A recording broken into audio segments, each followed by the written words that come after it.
Hello மக்களே, welcome to SP cinephile YouTube channel. நீங்கள் பார்க்க போகிறது இன்றைக்கி ஆஹா ஓடிடியில் ரிலீஸ் ஆன மை டியர் தொங்கா அப்படிங்கிற தெலுங்கு படத்தோட ரிவ்யூ தான் பார்க்க போகிறீங்க. இந்த படத்தில் அபினவ் கோமதம், ஷாலினி, திவ்யா, நிக்கில், சஷாங்க் இவங்க எல்லாம் நடிச்சிருக்காங்க. இந்த படத்தை டைரக்ட் பண்ணுறவர் சர்வாக்னா குமார். இப்போ இந்த படத்தோட ரிவ்யூக்கு போகிறதுக்கு முன்னாடி என்னோட சேனல் இப்போ தான் ஃபஸ்ட் டைம் பார்க்குறீங்கன்னா சப்ஸ்கிரைப் பண்ணி சப்போர்ட் பண்ணுங்க. வாங்கி மூவிக்குள்ள போகலாம். படத்தோட கதையை பொறுத்த வரைக்கும் படத்தோட ஹீரோயினையே ஒருத்தங்க கிட்ட கதை சொல்கிற மாதிரி ஆரம்பிக்கிறாங்க. படத்தோட ஹீரோயினுக்கு ஒரு பாய் ஃப்ரெண்ட் இருக்காங்க. அதே மாதிரி அவங்களோட க்ளோஸ் சைல்ட்ஹுட் ஃப்ரெண்ட் ஒரு பொண்ணு, அவங்களுக்கு ஒரு பாய் ஃப்ரெண்ட் இருக்காங்க. அதுதான் திவ்யா அண்ட் நிக்கில். படத்தோட ஹீரோயினோட பாய் ஃப்ரெண்ட் தான் சஷாங்க். ஸோ இவங்க ரெண்டு பேருமே ஒரு நார்மலான லவ்வர்ஸ் மாதிரியே பிஹேவ் பண்ண மாட்டாங்க. எப்போ பார்த்தாலும் ஹீரோயின் கிட்ட ஒரு ரெஸ்ட்ரிக்ஷனோடய தான் இருப்பாரு. அவங்க ஏதாவது பண்ணா கூட இதெல்லாம் இன்னும் சின்ன பசங்க பண்ற மாதிரி இருக்குது அப்படிங்கிற மாதிரி மட்டம் தட்டிட்டே இருப்பாரு. இப்படி போயிட்டு இருக்கிற டைம்ல அந்த ஹீரோயினோட வீட்டுக்கு திருட வரவர் தான் அபினவ். ஒரு பெரிய திருடர்லாம் கிடையாது, ஆனா வீட்டில் இருக்கிற சின்ன சின்ன ஐட்டம், கிராசரிஸ் எல்லாம் திருடுற சின்ன திருடன். ஹீரோயின் ஆல்ரெடி உங்க பாய் ஃப்ரெண்ட் மேல இருக்கிற கடுப்புல ஒரு மாதிரி சோகமா இருப்பாங்க. இந்த டைம்ல இவங்க வீட்டுக்கு திருடனை பார்த்ததுக்கு அப்புறம் இவங்க கத்த ஆரம்பிப்பாங்க. அந்த டைம்ல தான் அவங்க ஃப்ரெண்ட்ஸ், பாய் ஃப்ரெண்ட்லாம் வீட்டுக்கு வந்துருவாங்க. ஏன்னா அன்னைக்கு தான் உங்க பர்த்டே. சரி, இப்போ திருட இருக்கான் அப்படின்னு சொல்லி உங்க ஃப்ரெண்ட்ஸ் கிட்ட சொல்ல முடியாது.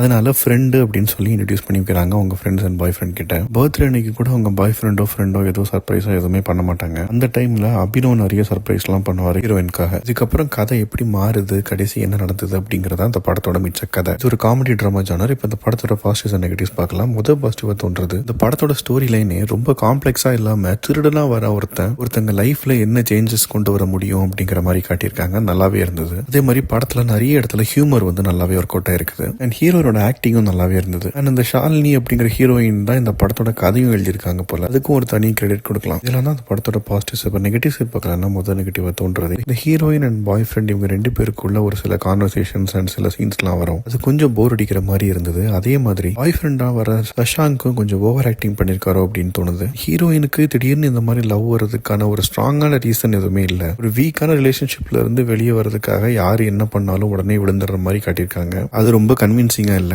மொத்தத்துல இந்த படத்தை பத்தி சொல்லணும் அப்படின்னா ஒரு ஃபீல் குட் மூவி தான். டியூரேஷனும் 1.25 மணி நேரத்துல படம் முடிஞ்சிருக்குது. நீங்க வீக்கெண்ட் ஃப்ரீயா இருந்தீங்க அப்படின்னா நீங்க ட்ரை பண்ணி பாருங்க. என்ன பொறுத்த வரைக்கும் ஒரு ஆவரேஜான மூவி தான். தமிழ் டப்பிங் இல்ல. இனிமேல் வர வாய்ப்புகள் நிறையவே இருக்கு ஆஹா ஓடிடி பொறுத்த வரைக்கும். வெயிட் பண்ணி பார்க்கணும்னா வேணா பார்க்கலாம், இல்லாட்டி இங்கிலீஷ் சப்டைட்டிலோட பார்க்கலாம். அடுத்த வீடியோ சந்திக்கிறேன். Bye, take.